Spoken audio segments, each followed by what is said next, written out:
So, what exactly are these new numbers that OpenAI is reporting? Of course. So OpenAI expects about 2.6 billion people to be weekly active users in 2030. Just as a point of comparison, that's about a third of the world's population today, 8 billion. And at least 8.5% of them, or 220 million, are expected to be paying users. That's at least 8.5%.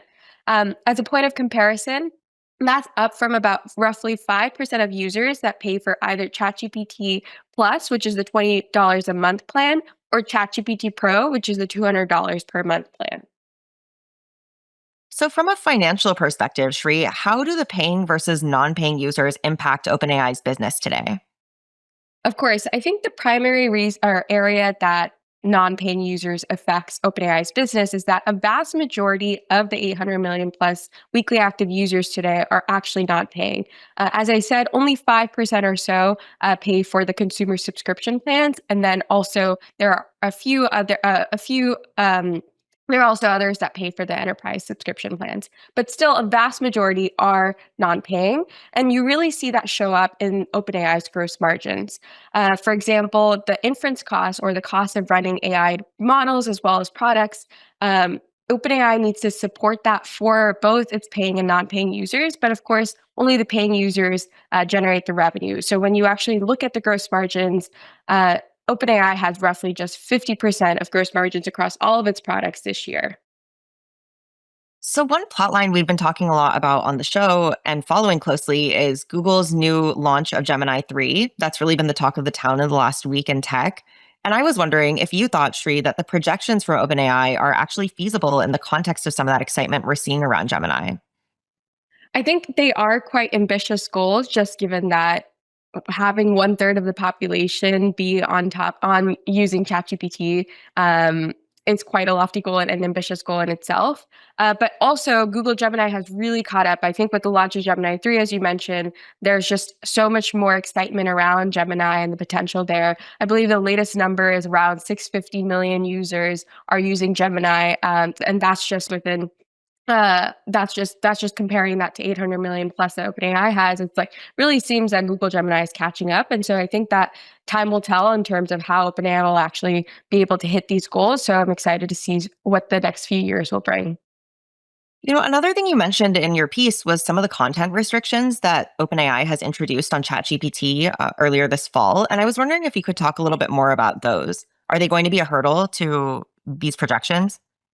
Yeah, so OpenAI started launching a few different types of content restrictions starting in August. This is, for example, to limit suicide talk or flirting with users for users that are under the age of 18. And so this is around like just amping up their teen safety content restrictions. Sam Altman has said, though, that they plan to roll out age verification by the end of this year in December, where verified adults can actually have more of those capabilities back. And so I think as a result, there was like some bit of a slump in terms of ChatGPT usage. But I think that like the content restrictions rule in terms of verification will allow at least more OpenAI users to use the product fully to the capabilities that they have been used to. Moving a little bit back to the big picture, Shri, what is the strategy that OpenAI is using to try to get more people to pay for ChatGPT? For sure. So OpenAI has such a vast majority of folks who are non-paying users using the free tier right now, and they limit it based on different types of features or not having the fullest capabilities available. And so they're trying to upsell folks to use the Pro or the Plus, the $20 plan, or the Pro plan, which is the $200 per month plan, and then be able to increase the number of paying consumers that way. The broader strategy, which I think is interesting, which is my sort of observations on how they're working through it, is that as you get more and more people using ChatGPT, it's a way to actually be able to do bottoms up selling into businesses as well. And so, as for example, more individual employees are paying for ChatGPT on their own, and you see widespread usage, for example, at a company, then it might make sense for the company to actually pay for an enterprise plan. And so that's a way for OpenAI to sort of enter into the go into the businesses as part of their go-to-market motion.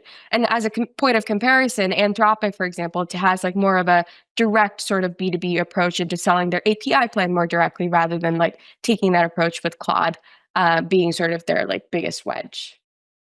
Yeah, I wanted to ask a little bit more about that. I mean, you likened OpenAI's strategy right now to Zoom and Slack and maybe some of the enterprise SaaS companies that we've seen. When it comes to AI and AI chatbots, are there any chatbots in the game that are not using the strategy to try to get more paid users?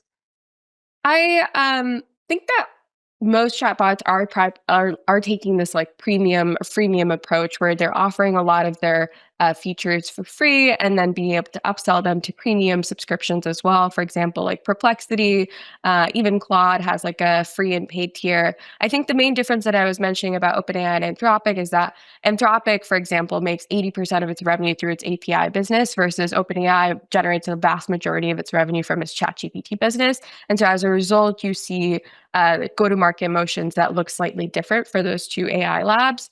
But I agree that for like consumer play chatbots similar to like Perplexity or even like ChatGPT, as we were talking about, a lot of it is like this just get widespread usage and then sort of like think about monetization as more and more people use it. And that really follows the playbook of like a Zoom or a Slack where you're sort of seeing it pop up and then everyone's using it and they're like, why not we just pay for the tier for the whole company and sort of get the collaboration features and the security features that a company actually really seeks out.